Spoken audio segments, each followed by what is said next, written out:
So, as Vera mentioned, this is being recorded for a podcast, and a shameless plug that I host a podcast called Pausecast, very clever, and you can download that from iTunes. So it's probably be maybe a month before we get this up, but I want to do a podcast on peer researchers, which I think is, it's about time.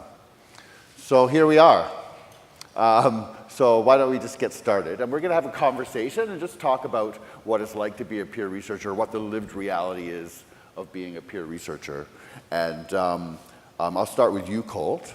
This session is called Responding to Lived Realities, the role of community-based peer researchers. So what is your lived reality as working as a peer researcher? What's it like? I think for me, it was a very transformative experience. Initially, when I was diagnosed about, I think 4 years ago or so, there was a lot of shame, and I viewed my status as something as a deficit, something I was lesser than, something that couldn't be used or couldn't be talked about. And then transitioning into a research role and engaging on studies that valued the experience of someone living with HIV, it sort of clicked in my mind that there's value in living this life. There's knowledge in that, and it's a source of power. So rather than a deficit, it was more of an asset to me, and having the ability to engage in this research process and learn from my community, it was very transformative and it was very empowering to me. So what was it about the where did that transformation come from? What part of the process? I think it clicked when people started asking me, what did I think about this as someone living with HIV? How do you think that would affect your community? Or are we doing this process in a good way? Are we engaging community? Are we talking to folks who are living with HIV? Are we planning on bringing this information back to that community? So there was value in coming to the table, living with HIV, and that never really occurred to me as someone who was PAUSE.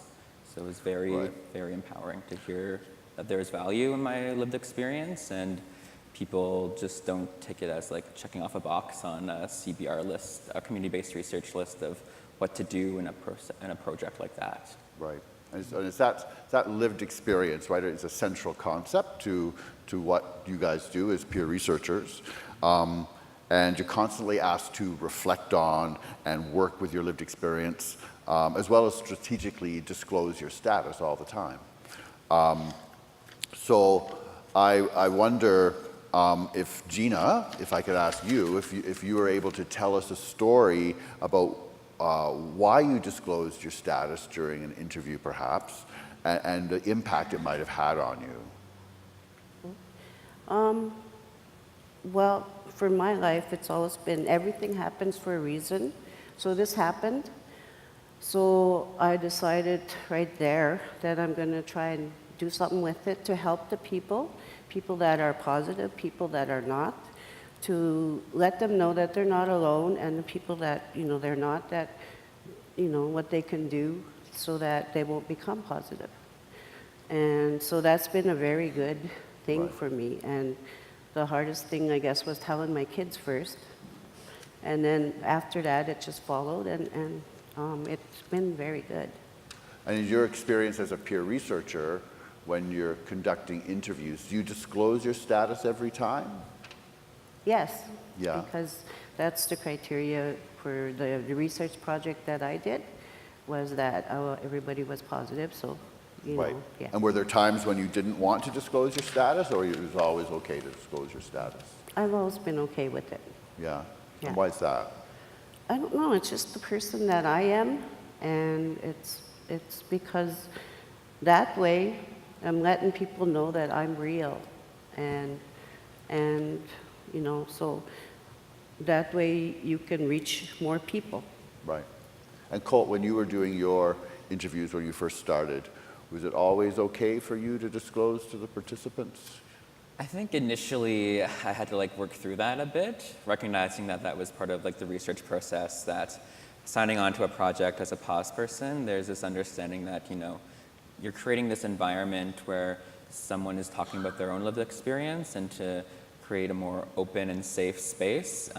It was part of that process to say, I'm also pause, I'm going through some of the same things that you're going through, and we can have a conversation about that. So it made it easier to create a space for the participant to disclose, but at the same time, it made it easier for myself to disclose as well. It got easier and easier, and just sort of got to a point where it's like, okay, this is me, this is my life, and let's have a conversation and work through this survey. So it was both a give and take, I felt, during that interview process, Right. where it's, initially it was hard, but as each interview came up, it just became easier and easier, and sort of just came more natural to me to be, I'm Colt, I'm a PRA, and I'm also living with HIV, and let's have a conversation. Right. And empowerment is a word that's thrown around fairly easily, but I know from my own experience working as a peer researcher, I found that the whole process an empowering kind of process. Is that something you would agree with? I can understand where it's like a word that's thrown around a lot, but I feel that it's a very, it's a real experience. It's tough to work through that disclosure process, but it is empowering. You see folks who have been living with HIV for 15, 20, 30 years, and it's like, if you're there, I can also get there. So it makes it feel hopeful about the future, and hopeful for where folks living with HIV and that direction that we're taking as a community. So yeah, I feel it is powerful to get, like, I can live till 65 and engage in a research study, and also have a family, and also get married, and also have kids, and also travel, and be just like anyone else who isn't living with HIV. Right. And so Tim, I want to ask you, what does the peer researcher role mean to you as an employment opportunity? Is it a job? Is it a career? Is it a stepping stone to something else? Well, it means just absolutely everything to me. If I sort of go back to when I tested positive back in '92, I was in university, and back in '92, that was a death sentence. So I just basically stopped, and I didn't do any future thinking. I didn't plan. I didn't think about career. Everything just stopped. And even though, antiretrovirals came out in '95, it had impacted me so much that I sort of stayed in that place like a lot of people did. So I'm lucky that I've been on disability for the last 20 years. That's been a mixed blessing. I mean, it's kept me safe and healthy through times when I was in addiction and not doing well, but it also didn't provide me, I felt safe and protected, but I didn't have incentive to go out there and do more. I did get some part-time jobs here and there. Last time, the job before this was just as a grocery clerk, but I didn't feel full. I didn't feel validated. I didn't feel empowered. When I started volunteering 6 years ago, and from there I made connections, and now I'm a peer researcher at the BC Centre for Excellence, working on the SHAPE study, which is the Stop HIV program evaluation. And I do feel empowered, like was said here. I do feel validated. So it's a passion for me. So all those years where I was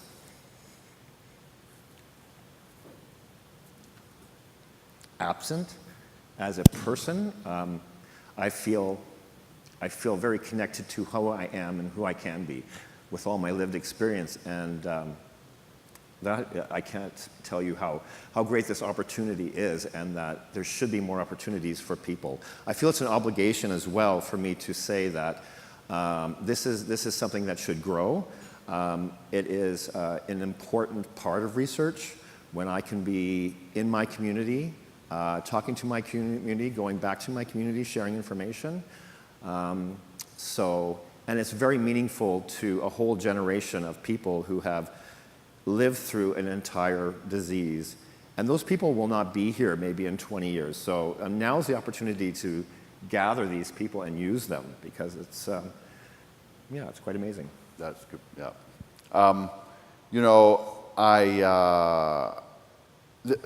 Working as a peer researcher, and the peer researcher job is a very important one. It's become more and more popular and more sought out.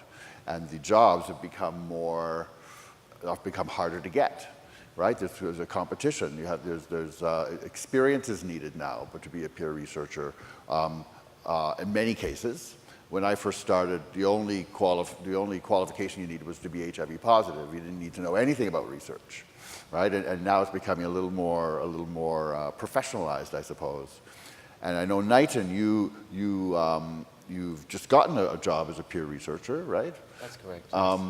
And I guess how do you get that job? How would you recommend other people try and get jobs as a peer researcher if they're interested?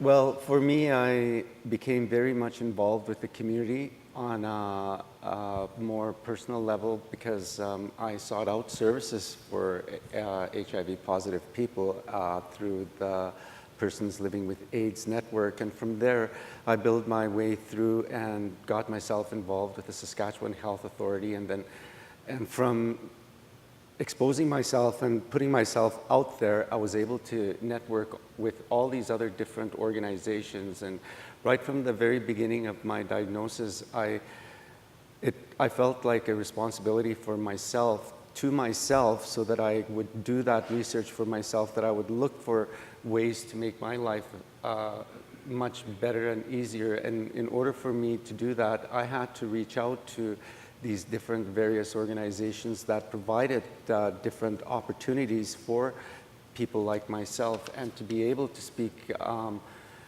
behalf of First Nations people who in this province are suffering from an epidemic, pandemic, whatever you want to call it. And as Tim said, I think that I feel like it's my responsibility as a person with lived experience to be able to share that knowledge with other people, to know that you can live a long, healthy life with proper medication and with adherence to your medication, and that you don't need to worry about passing HIV on, because now you equals you with the modern research that's being conducted with modern antiretroviral medication that's available, that should be made known to everybody, that it becomes more and more accessible, and it's becoming more and more easier for people to take medication. Even now they have a needle that you can take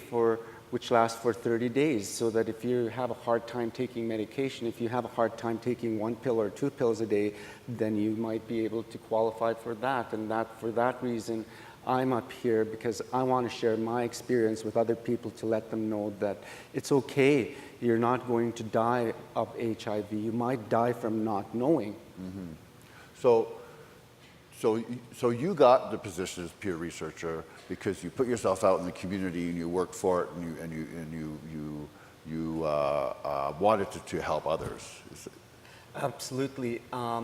Through my connections with the community, through the Saskatchewan Health Authority, I had an opportunity.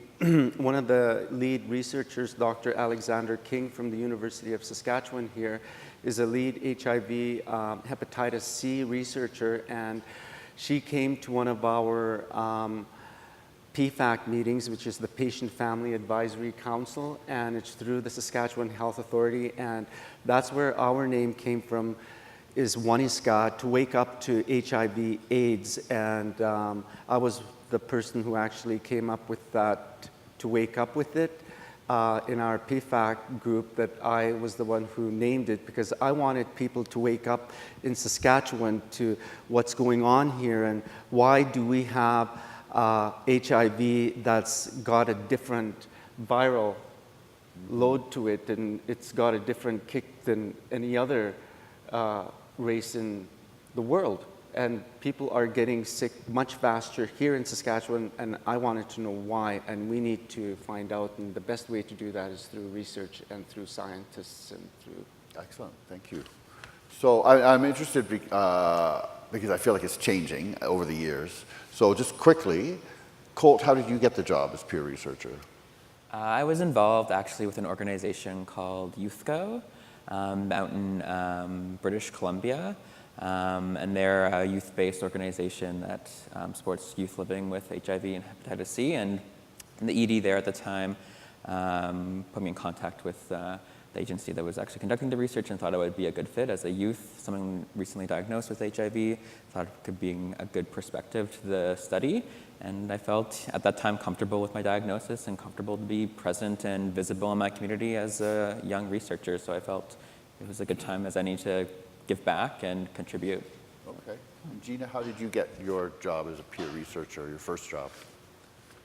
Well, I was a peer mentor in Metal, and up north there's, it hasn't been around that much, like peer mentors are just new up there. Actually, I was the only one that started up there. And my HIV strategy coordinator is Merle. She's here somewhere. And anyways, I went to a lot of conferences with her, and I don't know, my name got out, and I'm not shy, and I'm able to speak to people and get my point across. And so my name came recommended for the position that I had with Visioning Health too, and that's how I got the position. Okay, thanks. And what about you, Tim? Well, I was a volunteer at Positive Living BC for about 4.5 years, and one of the members, who was already a peer researcher, recommended me for the job. And what I like to say is, I mean, it's just been sort of word of mouth for me that this has happened, and I feel that needs to change. I feel like there should be a place that people can go to and say, I want to be a peer researcher. So I think more work needs to be done to organize that and create more opportunity for people who have all this lived experience to access that and, you know, turn this into a real opportunity for them as it was for me. Right. Are you talking union, Tim? I'm sorry? Are you talking union, Tim? Right? Norma Ray here? Yeah, exactly. All right. Okay. Peer researchers often come to this work from challenging social economic conditions. Not all the time, but most of the time, a lot of the time. And with competing personal and professional demands in their lives. And I'm wondering what supports, and maybe I'll ask you, Knighton, this first, because you're sort of coming in new to the role. What supports do you think you will need in order to perform the role successfully?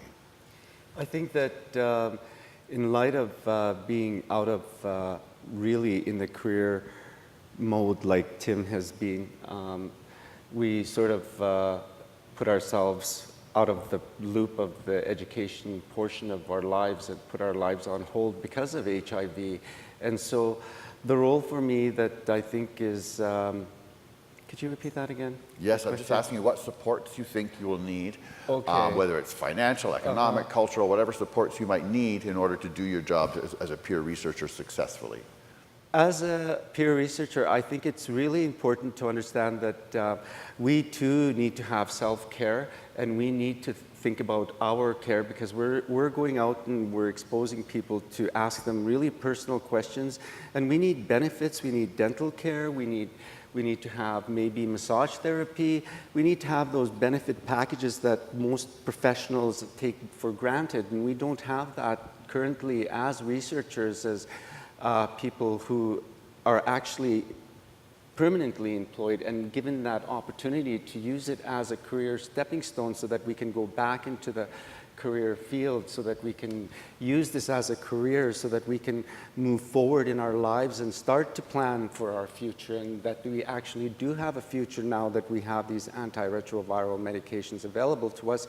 Now we want the professional community to recognize us as professionals living in this lived experience, so that we can move forward and try to pass the message on that it's okay to take medication, and this medication really does work, and we are going to live much longer lives. Right. Knock on wood. Right. And Colt, what about yourself? What kind of supports do you think are the most important for peer researchers to succeed, for yourself to succeed in the role? I think initially when I was thinking about peer research associates and the role that we play within the research process, a lot of it was just checking a box for the head PI, as, you know, someone was brought on to the project who was living with HIV, and that's enough. But I think being in this role and carrying out research and conducting interviews and stuff, it became apparent there's a lot of professional development that was available to me as a PRA. learning new skills, whether that's research-wise or method-wise. It was a learning opportunity, and made me go on to other more higher professional roles, which helped me a lot. So I think having the capacity on the team for professional development is really important, and also having the support of a really strong and passionate manager on your side as someone who you can check in with, and talk about issues that come up during the interviews, and talk about issues that are coming up within your life, and start to think about further career options within the peer research experience. Right, okay. Well, I'm going to ask all of you this question because I think it's a really important one. So Gina, what supports did you get, or do you think you need in order to perform successfully as a peer researcher? Well, the administration and the support staff that I had is really, really beneficial, because we worked as a really good team, and it was a really good result. And the training too, that's another aspect, because to know exactly what you have to do and to be trained for it is really beneficial to everybody else, So that way the whole thing is going to flow. Right. And what Yeah. exactly about the training do you think was most beneficial for you? Well, I was taught, how to fill out everything, and that's very good. And I would say all the paperwork and, all the stuff that I had to do for this project that I did, it just flowed because of my support staff, actually. Right. Yeah, and it went really Just good. knowing the administrative process and how to do that Yeah. work. Yeah. I see. What about you, Tim?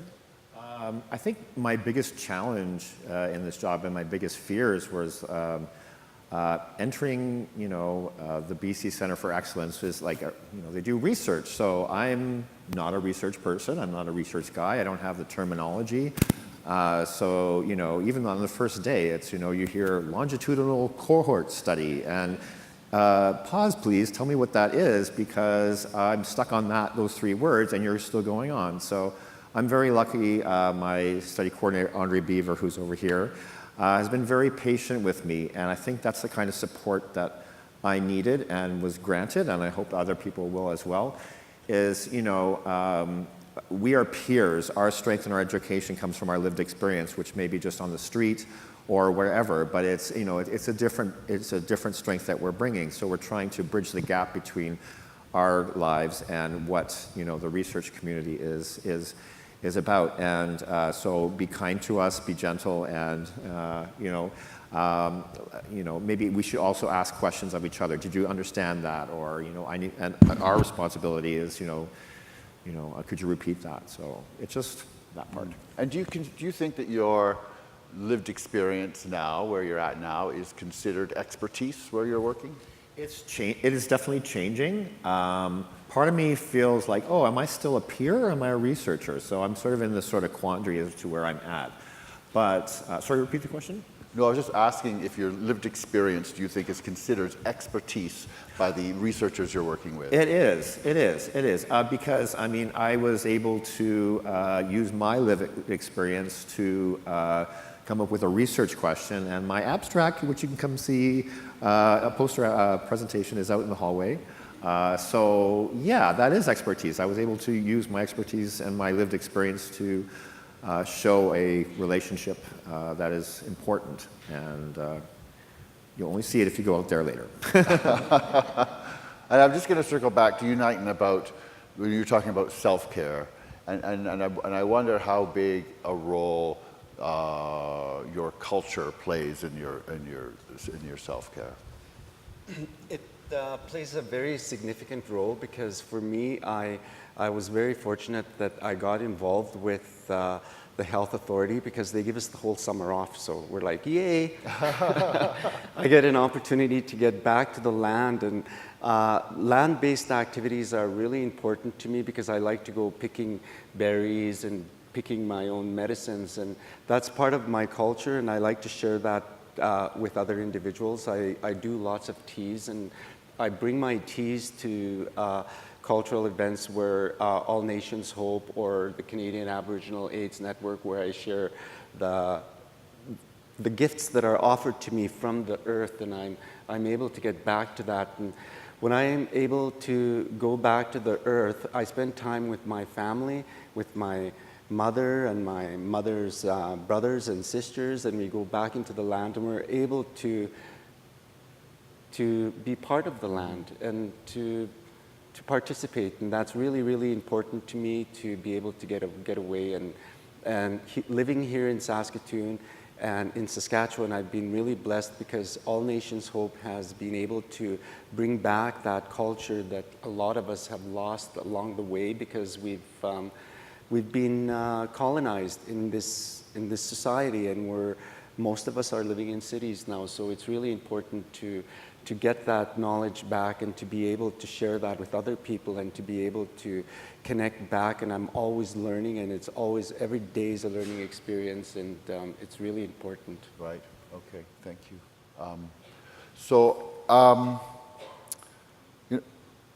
I wonder, Colt, I'm going to ask you this. So I wonder, how has your relationship with community and your peers changed since becoming a peer researcher?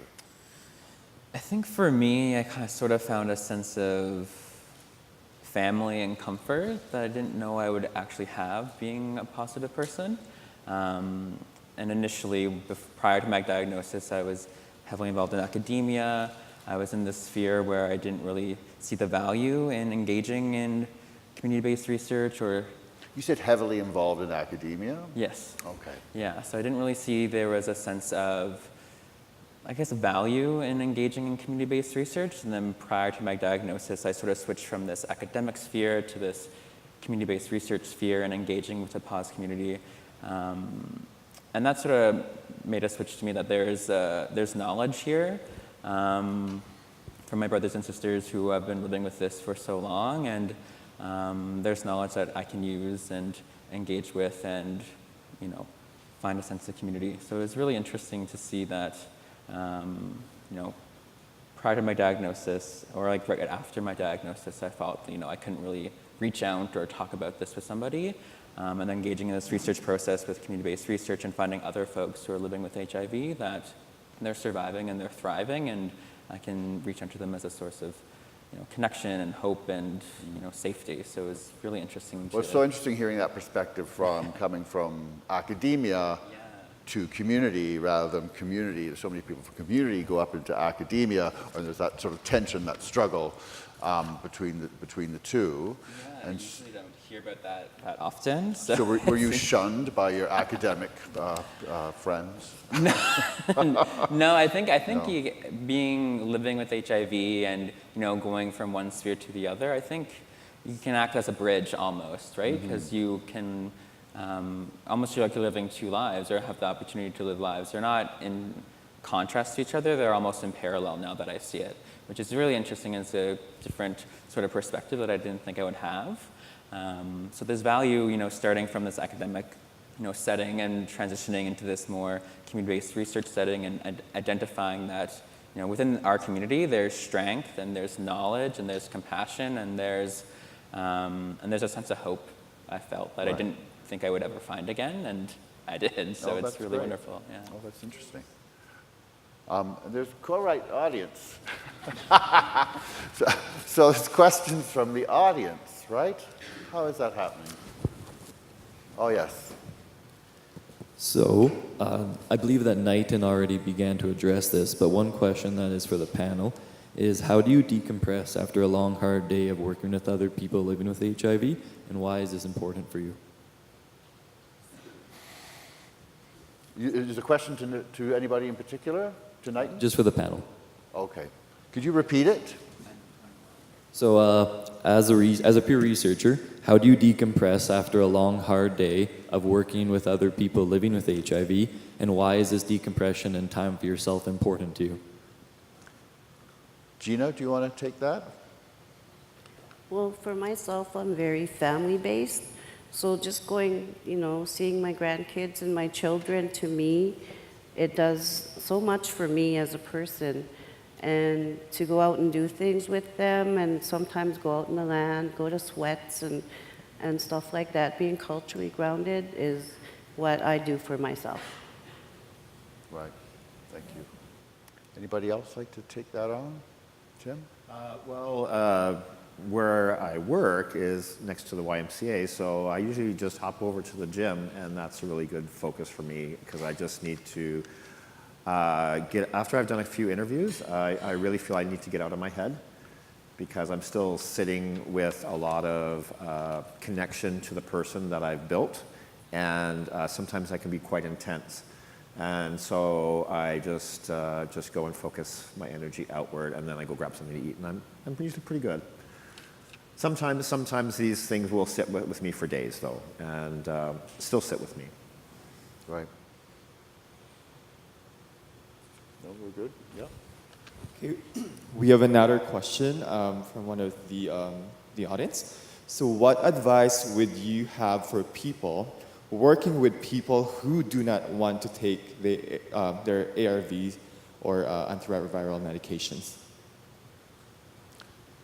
I didn't catch the last part of that. Okay, so what advice would you have for people working with people who do not want to take their ARVs?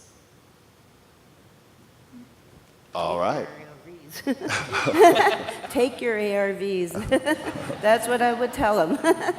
That's because good it's advice. gonna, it's very beneficial. I mean, look at me. I've people I know that haven't taken them.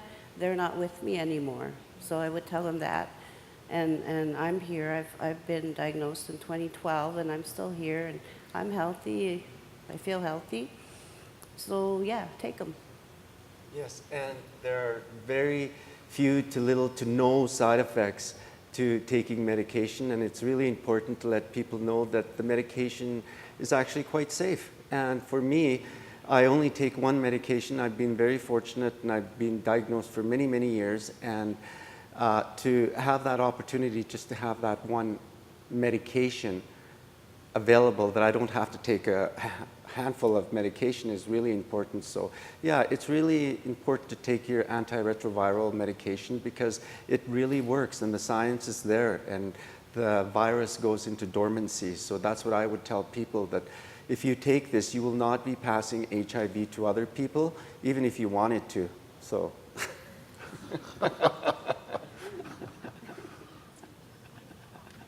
Tim. Yeah, I just wanted to share, I don't tend to give people advice when I'm talking to them in interviews, but I do share my experience. A couple things, there was a period of time where I stopped taking my meds and I became immune to a whole class of drugs, so I'm not one of those lucky people that can just take one pill a day, so that sometimes will make people sort of consider what they're doing. And I also, in my addiction, I stopped taking pills for 3 years, and 6 years ago I was 115 pounds and practically dead. So in sharing my stories, I think people sort of understand that this is real. The pills are something that, if you don't take them, there will be effects, right? So, Francisco, you wanted to ask a question? I wanted to modify a little bit the question or add to the question that was asked. And I think what happens is peer researchers overall are incredibly committed people and activists.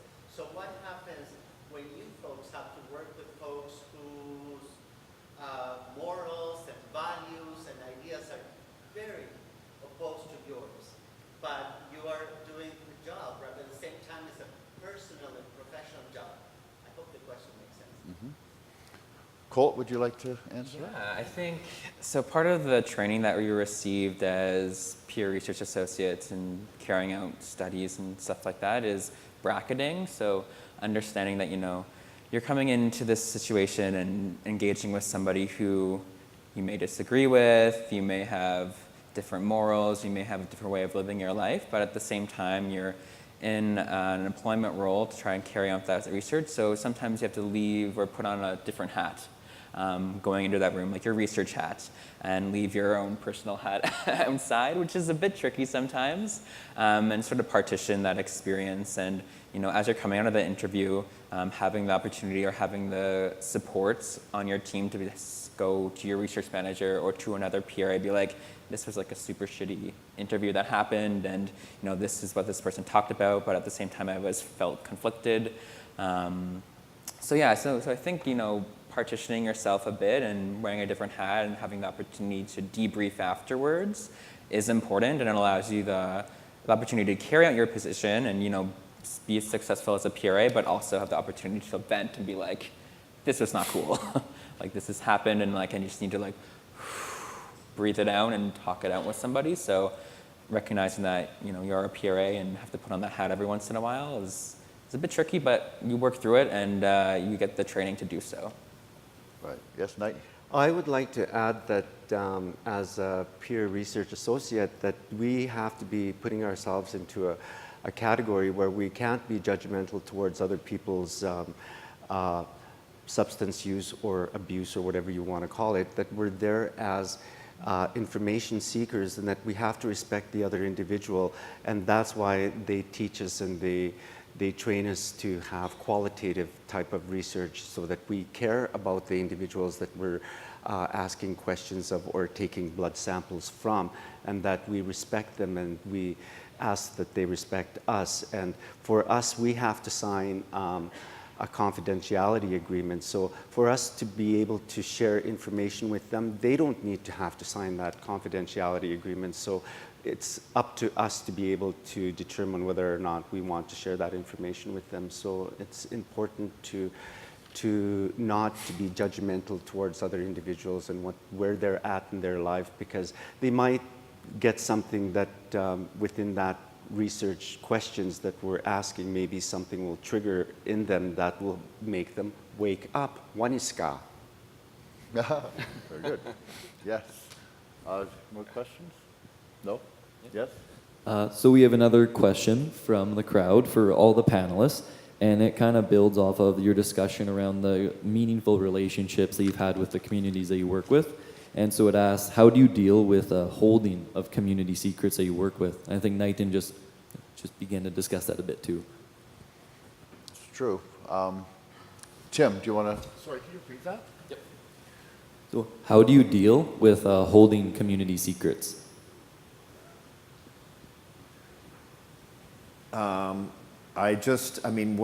What is, like in any kind of group, if I'm talking with one person, what is said in that conversation stays in that conversation. And I just respect the individuals, what they're bringing to the survey, and everything that they're sharing, and I don't pass any judgment, and I just sort of keep it between us. Great. Gina, what about yourself? Well, being a former social worker, that's what I've been trained to do, and it's common knowledge. You do not tell other people's secrets. Right. Yeah. Okay. Colt? Yeah, like you're holders of this knowledge for folks, and they had the courage to disclose some really intense and really heavy stuff. So you have to respect that and recognize that, you have to hold this and document this and bear it for a while, and then debrief afterwards. So just respect people's privacy and confidentiality during that whole process. Sounds very easy, but It's simple, you just go in, come out an hour later. It's fine, guys. It's fine. I'm having my doubts here.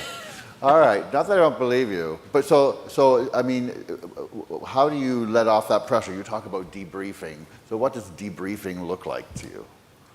For me, it looks like having a personal conversation with either another PRA on the team or a project manager about an interview that happened, and walking through the feelings that I've had and that person's response brought up in me, and recognizing like, why did that bring those emotions or memories or thoughts or feelings up, and working through that process. So it's a conversation that I have, and I think that conversation helps a lot. So it helps unburden you a bit. Right. So you don't carry this knowledge and this intensity around with you the entire time, because that can be overwhelming for folks. Right. I mean, I've participated in trainings where you have an hour talking about self-care and debriefing, and other trainings where you have an entire day devoted to it, right? So, from my own personal point of view, the day is really where we should be heading on how to work through the boundaries and the self-care and all that sort of thing, rather than just like a 5-minute or an hour-long conversation. What are your feelings on that, Knighton? Well, it's really easy and simple to say that you can just bracket everything, but you can't because you're talking to human beings. And so when you're talking to human beings and you're asking them personal questions, you're more on a personal level, you're going to get triggered from time to time, and there are going to be memories, maybe something that you've done in the past that might trigger that, and you have to find ways of being able to monitor that so that you don't go over the edge and that you don't end up in a lost place. So it's really important to have all those different places, community-based organizations where they do offer different services that might help you to go through that. If you're not able to access that through your co-workers or your colleagues, then you have where I work. I'm very fortunate to work with many peers, so we have an opportunity to get together from time to time, and so that really helps me with my debriefing and de-escalating, because when you're talking to another individual who's actually got the same lived experience, it's not the same as talking to a doctor who's pretty much looking down on you and telling you, oh, you were a bad boy for doing this and why you're in this situation in the first place. Right. And so when you're talking to an individual on an individual person-to-person basis, you're able to let go of things that you normally wouldn't talk to with other people, if it's not a peer. Yeah, okay. More audience questions? Yes? Well, we have another question from the audience. And right now downstairs, there's the basic sciences session that's going on. And the question kind of stems and looks at, in your experiences, have you noticed any maybe divides between those that work in the field of HIV research in the lab against those that live with the lived realities of people living with HIV? Could you rephrase that? Yes. So have you seen any divides in the way that HIV researchers that work in the lab maybe perhaps view the lived realities of people living with HIV in your experiences? Is there maybe like two different worlds that as peer researchers you have to navigate? And do you have any experiences that speak to that? Can anybody speak to that? Are we talking about like doctors and medical field versus, yes? I came in here this morning and my friend Alexandra said, I'm a basic researcher. Why am I here and not downstairs? We're living in a world now where Western Canada has an explosive epidemic among intravenous drug users and First Nations. In Quebec, we don't have that problem. Right now, there's a hearing saying that people who wear hijabs or kippas should not be allowed to have a position in any form of federal government. They can't be teachers, they can't be doctors, and the fastest growing epidemic in the world is global migration. We need to hear what you are doing and how you advocate on behalf of your Aboriginal, your First Nation, your gay population. I know from the Spot rapid testing site in Quebec that 40% of the MSM who come in for testing are people who have just arrived to the province, and they aren't HIV infected when they come in, but they're getting infected here. And how do we protect and give information to new migrants who are afraid to disclose their status because they'll lose their immigration status and they're treated as second-class citizens? And we really have to, I don't care about the Berlin case. I care about all of you and the work that you're doing, because it's far more important than what's going on downstairs. Well, thank you for that. Do you have the time? 5 more minutes, okay. So 3 more minutes, okay. It's getting, I'm just pausing and 1 more minute, 2 more minutes. So maybe I will finish up with one last question. It's a question I'll ask, I guess, Tim. Can you tell us like a magical moment as a peer researcher that will inspire this audience as they leave us today? No pressure. So 6 years ago, like I said, I was about 115 pounds. I was in St. Paul's Hospital, and somebody walked into my room, and it was someone who I used to use with, who was in the same situation as me, and I hadn't seen him in a few years, but there he was, very healthy and exuberant, and he was there to visit the patient next to me, and he goes, "Oh my God, Tim," and I'm going, "Oh my God, nice to see you." And from that moment on, I started living, I started volunteering, I started becoming engaged in my community, and he was an inspiration to me. He's no longer with us. But recently, through the help of the SHAPE team, the Stop HIV and AIDS Program Evaluation, we were doing some knowledge translation, and we did a community presentation at the Dr. Peter Center in Vancouver. And it's called Snack Chat, and Jenny Choi, she might be in the audience here. So I did a community presentation on stigma and HIV, and at the end of the presentation, a gentleman came up to me and he said, "Well, how did you get to do this? And how can I do that?" So, you know, I sort of explained a bit my process, but I thought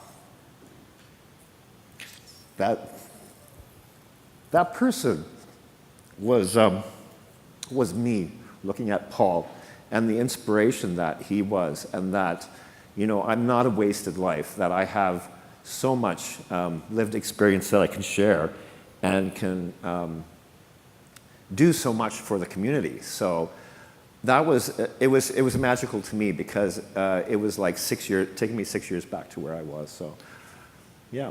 Great. Thanks, Tim. Thank you. And thanks to all of you, and thanks to all of you. Oh, yeah.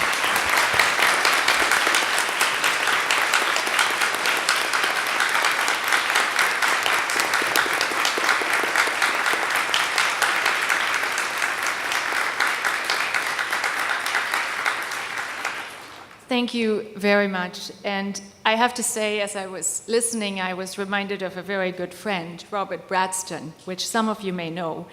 Robert was a very accomplished cellist, but he also was a peer researcher, someone living with HIV. And in his music, he tried to express what it was like to live with HIV. And he was able to express the complexity and the tensions, but also the beauty. And I want to thank you, because you reminded me of his music. There was complexity in your experiences, but there was also beauty. And there was hope. And that was what Robert always brought to my heart. And I thank you for reminding me of that and for bringing that to the audience. So thank you very, very much.